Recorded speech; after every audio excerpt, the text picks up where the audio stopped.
Hi everyone, I'm Will Brown and welcome to the WP Quickies series, bite-sized WordPress tips and tricks in 30 minutes or less. So today is one for current or budding developers, how to start using the WordPress Debug log in your PHP themes and plugins. So thanks for taking the time to join with me, yes, on this very, very chilly day in Sydney, Kingsley. Yes, definitely. Hi to everyone, thanks for joining me. If you are on YouTube, make sure you subscribe and ding that bell. And if you're on Facebook, give me a big thumbs up. Drop me a line in the comments. Let me know where you are from. Jean is, yeah, same weather up here on the Central Coast. I think everyone's getting a really bad deal today. Winter has definitely set in. This is definitely the coldest day this year anyway. Tipper is joining us from a wild and woolly Wigong, yes. I think New South Wales, I think all of the East Coast is getting battered with this Arctic blast just now. So, yep, hopefully heaters on in the chilly northern beaches for you, Paul, as well. Thanks very much for sending your comments. Let me know who's online. If you have any questions for today, drop them in the comments below. Start with the hashtag ask, just so I can easily scroll through and find them. And I'm going to get started on today. So, using WordPress Debug log. So let's face up to facts. We are not all perfect and we're going to make mistakes when we're developing WordPress themes and plugins. So sure, turning on the visual debugging is a step forward in having a written WordPress debug log of issues that you can refer back to, I think is essential for a debugging process. So in this WP Quickies, I'm going to show you how to enable the WordPress debug mode and how to write your own custom errors to the debug log file. And we have Joey J on Singapore from always. Hopefully, Joey, it's not as cold as in Singapore as it is here in Sydney. So thanks for joining us.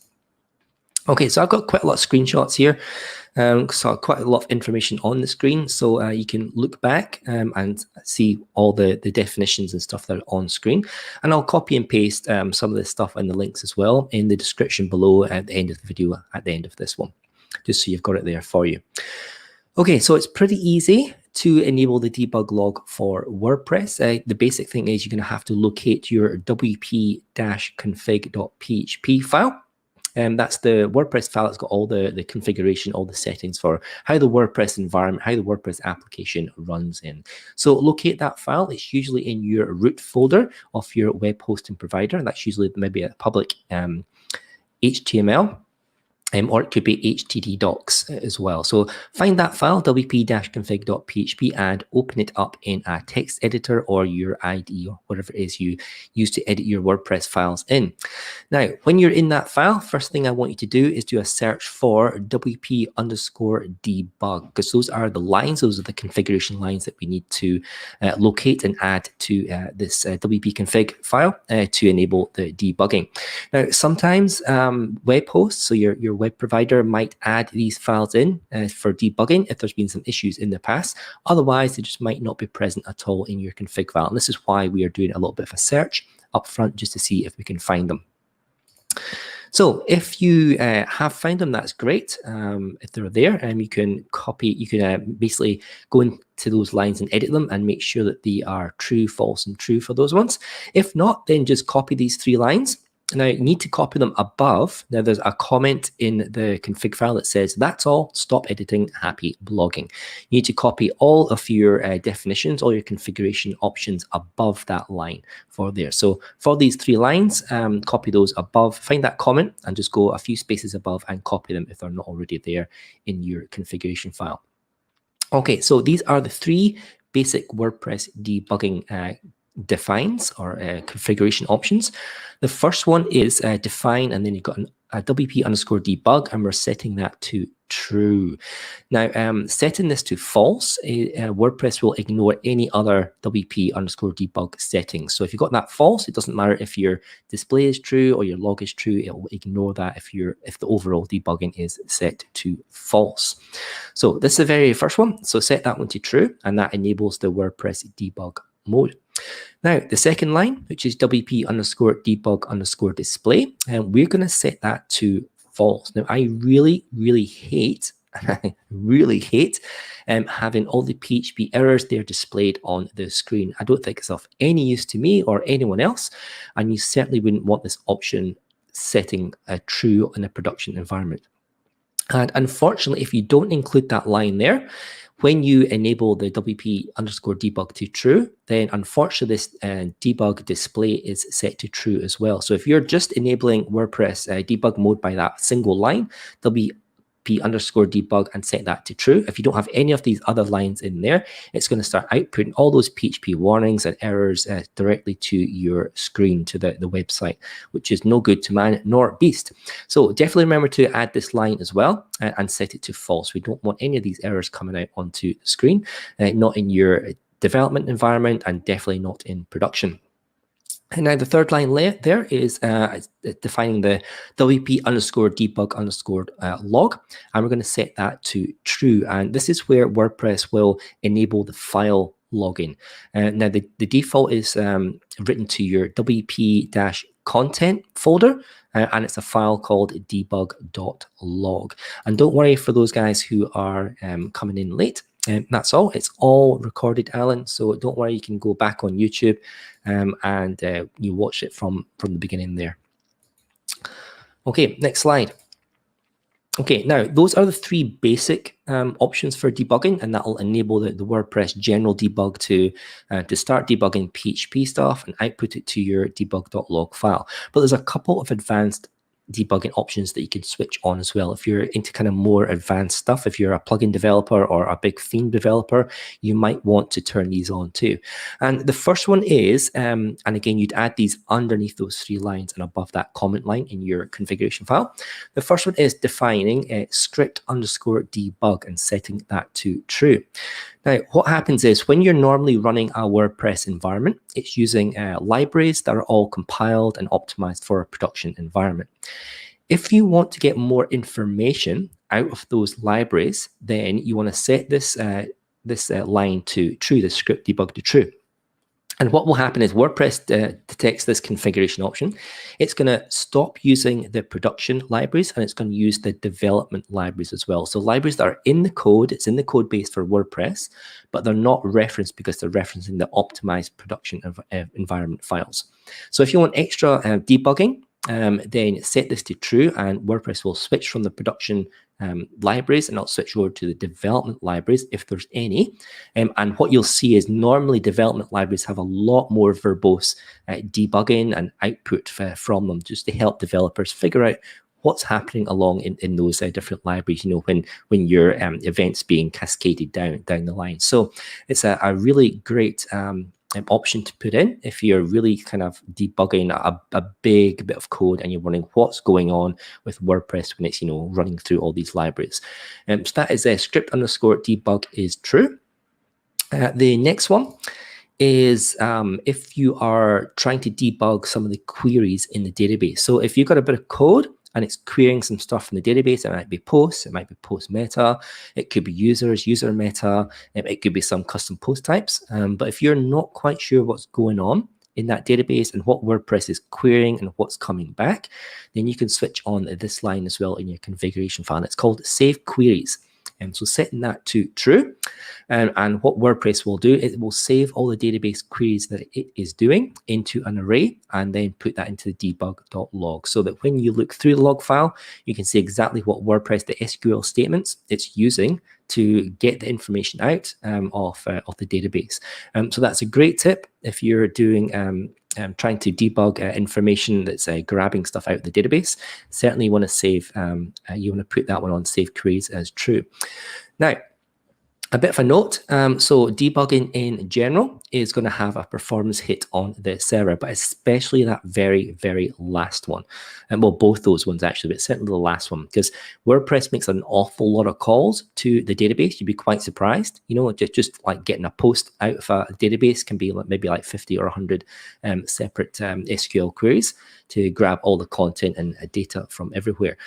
So if that's all being written to a file, that's going to really churn up your server resources. So definitely turn these on a development or staging environment. And if you need to do it on production, then turn it on. do whatever you're doing, go do the process that you're trying to debug, turn it off, and then go into your debug file and have a look and see what the information is in there. So yeah, just a quick note is that any debugging at all is going to increase your server performance, but especially these two lines here, and especially that last one as well. Okay, so I have, let's just copy this link. If I can copy this link here, is it going to let me? There we go, copy that. I have a post on my website that tells you, I'm going to post this here in the comments, which shows you how to rename the default debug.log path and file name. Now, I usually rename this file. I usually prefix the debug.log with a tilde. That's a little kind of wavy thing there. And change the file path as well from the WP content just to the same folder where the WP-config file is, just so I don't have to be clicking up and down into another folder. It saves me a lot of time. Now, I have all my project files in a Dropbox folder, so I can synchronize those with all the different devices that I have, my laptop, my tablets, and my desktop machines. Now, Dropbox, it ignores files that are prefixed with a tilde, and I find that very useful because my configuration environment is slightly different between all devices, and I don't want the debug log file syncing between machines for that reason, because that slight change in environment might be the change that's causing the problem on whatever machine it is. So, so a little bit of tip there. I don't want debug log files being synchronized with Dropbox. And if you do the same, if you've got your projects on Dropbox, then you can put a tilde in front of this log file, and it's not going to be synchronized up and down to your other devices. So that's what I do there. And that's a little bit of code to do this. So find that line, that very first line. So that's the WP_debug_log, where it's writing it out. You want to change that to false. And the reason we're changing that to false is we don't want WordPress to go through the function of creating the file name debug.log in the WP-content. We want to take over that process. So we tell WordPress, don't use a debug log file, and then we go straight into PHP, and the PHP has settings to enable login, and that's what WordPress does, except WordPress wraps it around with a function so it can control where the output goes. So set the WP_debug log to false, and then we add in these two separate lines. The first one is any_set, and we're telling PHP to log errors. So log errors and is number 1. You could put true there as well, because true is the same as 1, but any set errors, log errors is 1. And that's telling WordPress I want to start logging errors out to a file. And then we use the same command, any_set, to tell the error_log, and then we give it a file name.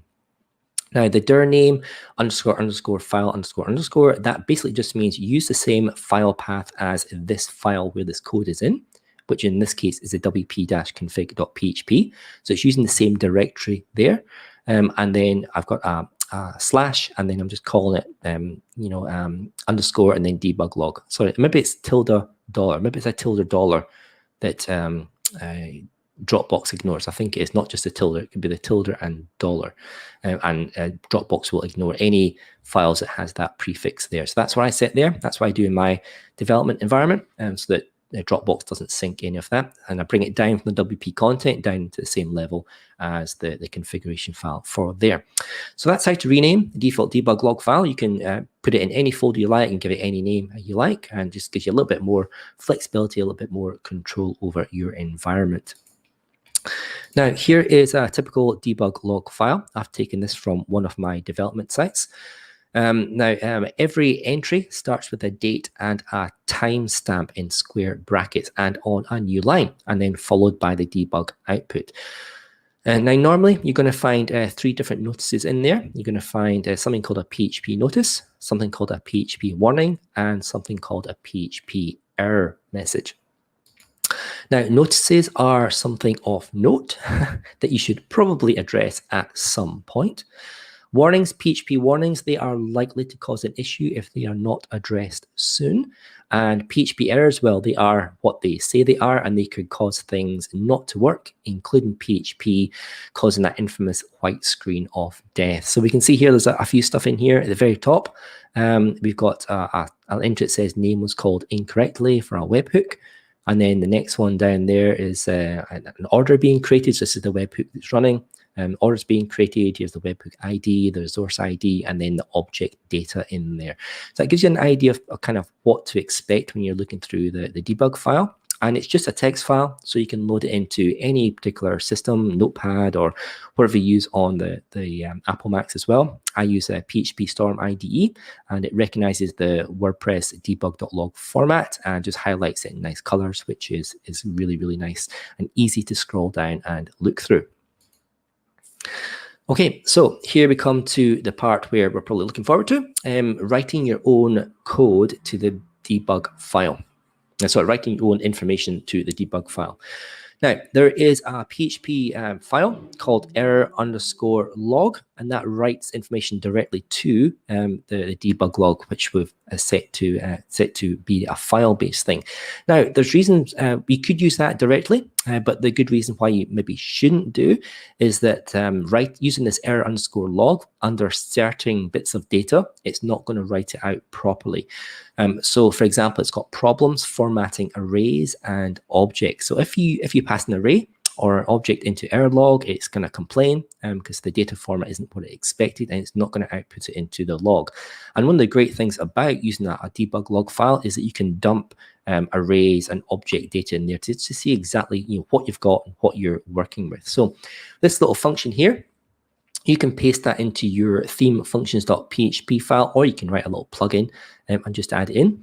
What it basically says is if the function exists, or if it doesn't, if this function write_log doesn't exist, then we define the function. That just makes sure that if someone else has defined a function called write_log, that it doesn't create two functions and then PHP is going to bomb out. So if this function doesn't exist, write_log, then we're going to create this function. And all it does is we're passing the log information in. So it's information you want to pass in, you're writing out to the file. It detects two things. If it's an array or if it's an object, then it prints out to the error log using the print_r, which is a PHP way of grabbing the data in an array or an object and just making it available to be put out in a string format, so it can go to file easily. Else it just logs the message. So it detects for an array, it detects for an object, and just makes sure that the output for that is compatible to be written to a log file. So that's it. That's really, really simple function. It's just using the built-in PHP error log, wrapping a little function around, and it's really, really, really simple to use. So here's an example of how you can use it. Two examples here. The last one is just write_log. So that's the function we created. The __line__, that is going to take the PHP line number in your code and put it out to the debug file, so you know exactly where in the file that's running. So I use that quite often. Sometimes if I'm trying to locate what's happening in a process, I'll write some logs, maybe 5 or 6 in different areas, just so I know where I am, whereabouts the error is located and which line number is as well. Now, the very first one here is a little bit more complicated, but it gives you a good use case.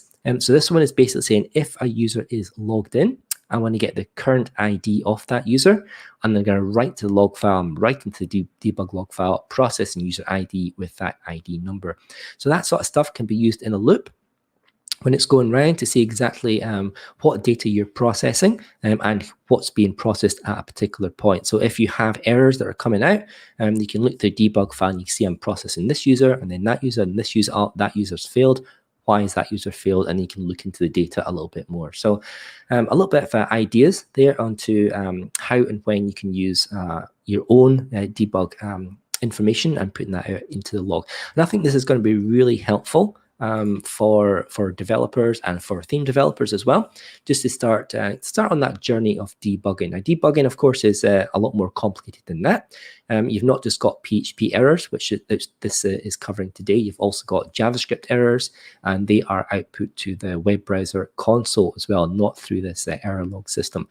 And of course, you don't have to just use the WordPress login system. You can download some libraries from GitHub and have a more complicated log file, particularly sitting inside your plugin or your theme, which is what I personally use for my plugins.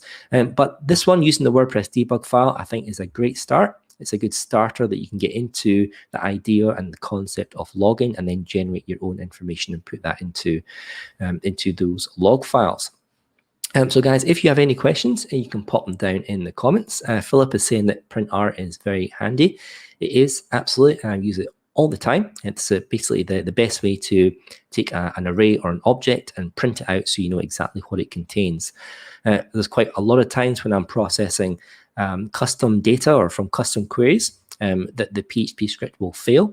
And the first thing I do is I figure out what data what data is that function acting on, and I'll print that out using printr out to the debug file, and then you can scan then to say, all right, okay, now it's failing because user meta first name is missing, or email is in incorrect format. So very, very useful using printr. I love it. It's great. Now, guys, I'm looking at the iPad, I can't see any other questions coming in, and that's fine. And we're doing a really quickie one today, quite a simple one as well, from a development point of view.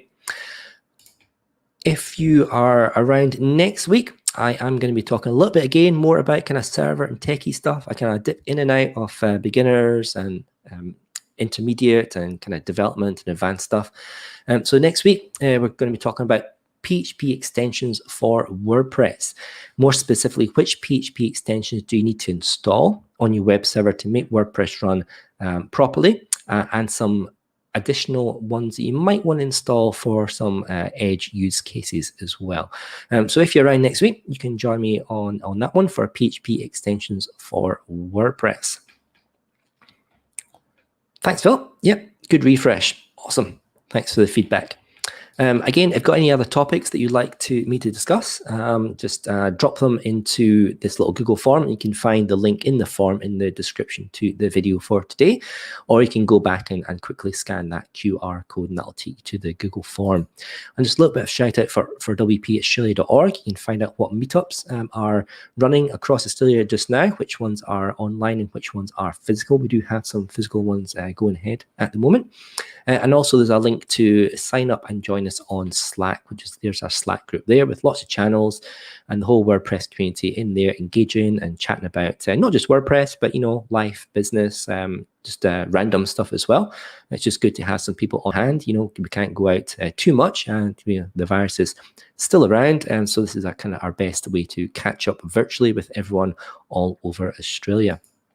A little bit of shout out for my website owners survival guide. So if you are a developer or designer, if you host people's websites, if you give them a support plan, then check out that website. It could add a little bit onto your recurring venue in the end. And yeah, happy to connect with me. So I'm mostly on LinkedIn nowadays.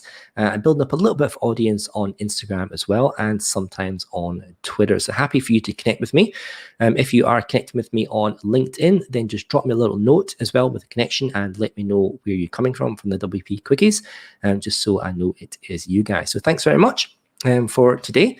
Join me next week when we are talking more about the, what are we talking about? PHP extensions for WordPress, and that'll be a good one. So thank you very much. Make sure your heater's on, keep nice and warm today, and I'll check out everything for that and see you next week. Bye.